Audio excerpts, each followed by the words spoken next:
What's up, guys? So today's video is going to be kind of different. Today's video is going to be on why Neca should have the rights to make Five Nights at Freddy's action figures.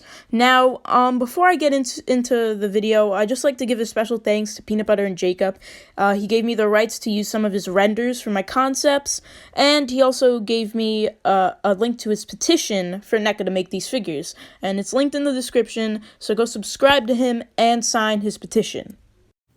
Okay, so here is Funko's Freddy action figure, and stay right there. And here is Neca's Godzilla 1954 poster version figure. So the first drastic point and like the difference between the quality you'll see is the paint. You know, Funko just kind of just went with like some dull paint, some dry brush. No, I don't think I even see dry brushing here and there. But yeah, it's just kind of like colors just slapped on. But you see Neca's, you know, there's dry brushing everywhere. There's a bunch of bumps and like strokes and stuff in the sculpt. And it makes Godzilla look like a lot nicer and a lot like he does in the movies. And another big difference is the articulation. So like, I don't know about you, but when I first got my FNaF action figures, the first thing I wanted to do was put them in a jump scare pose or like a hungry pose where their mouths are hanging open, but their mouths don't open at all, and I feel like that's such a missed opportunity. Like, all these characters do are open their mouths. Their stage performance animatronics, like, they jump scare you. I feel like that's one of their main features. But you see Neca here, they give their figures hinged jaws, which is very, very nice, and it works very smoothly, and it looks very well too. So another thing is articulation on the body. So you see, Funko used this weird type of way of connecting their joints. Like, they fall off very easily. Like, just turning my Freddy's arm around, it's fine. But then I try to move this, it falls off. Like, it's just not a very good way of making your figures. But you see, Neca's figures, I don't think I've ever had an issue where a joint has fallen off. Like, it's a very solid figure, and the articulation works very well. It looks very nice. And another thing is the size. You see, like, you could see through my hand, Funko's Freddy's kind of small, and Neca's Godzilla is very nice and bulky and big.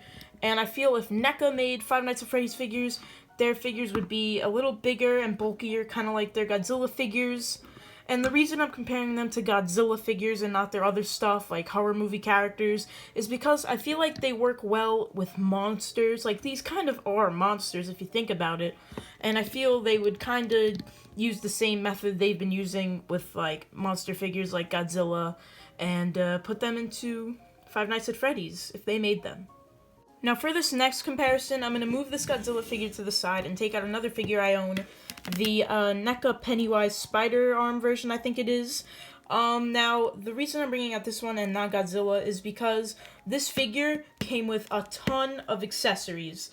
Now, I couldn't find all of them, but there is more, and I remember what they are. So first, he comes with these spider arms you can, like, swap out, and they are really long and really cool and articulated and stuff. And that's cool. And, yeah, they include a pair of those. And then they include another head, which is the Deadlight version. And the cool part about this is it lights up. So think about them making Freddy and giving him an alternate head where his eyes and mouth lights up. How cool would that be? And then they include another head with the arms coming out of his mouth. And they also included another set of hands, I remember, and another head sculpt that I couldn't find, sadly. But I know he came with that. So this just, like, goes to show how Neca would really treat the Five Nights at Freddy's line with so much love, being as they've done, like, other horror movie characters, like Pennywise himself. So, yeah, now let's get into the concepts. Now, here's the Neca concept for Freddy. Now, you can see Peanut Butter and Jacob's watermark on his render here. Again, I used them for these concepts. Now, another cool thing I forgot to mention is Neca's boxes. It's, like, windowed, and it's, like, fully covered, and then there's Velcro, and you take it off, and you could see, a good look at the figure. So that's what I did here. And in case you forgot, I mentioned before that Neca likes to give a lot of their figures a lot of accessories, so that's what this concept does, too. Now, remember, each of these heads have hinged jaws, So, yeah, that's why some of the mouths are closed and some of them are open. But the first head is of Freddy with his blacked out eyes and the white dots. I guess you could say his possessed head. And the next head is him with an open mouth and, like, a angry expression. That's it for Freddy. Now let's get into Bonnie. So Bonnie comes with his VR guitar, and he also comes with a 2 set of hands. This one is for just, like, their relaxed hands, and the other hands is for him holding his guitar.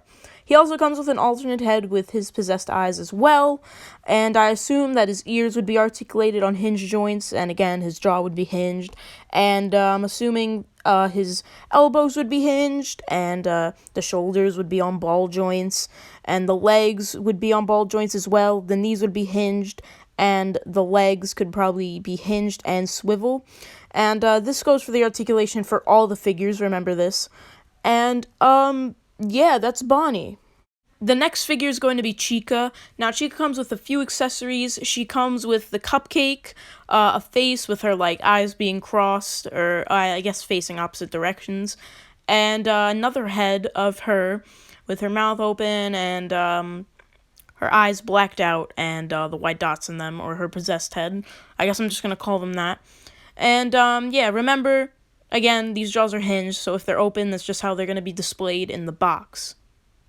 Now, the next figure is Foxy. Now, Foxy, I changed up the background for his box a bit. I made it Pirate's Cove.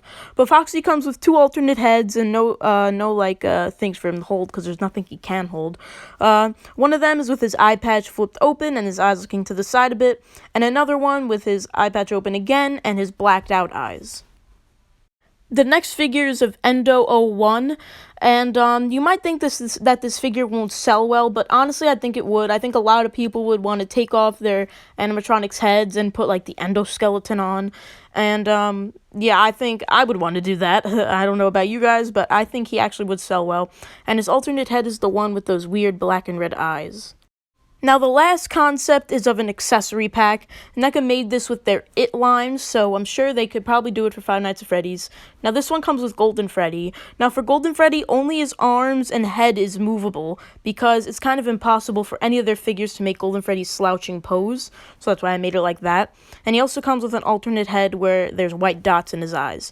The accessories he comes with is Cupcake that's not on a plate, Phone Guy, 4 CPU chips, pretend the endoskeletons is Foxy, because I couldn't find a picture of it online, and they also come with 4 plushies of Freddy, Bonnie, Chica, and Foxy.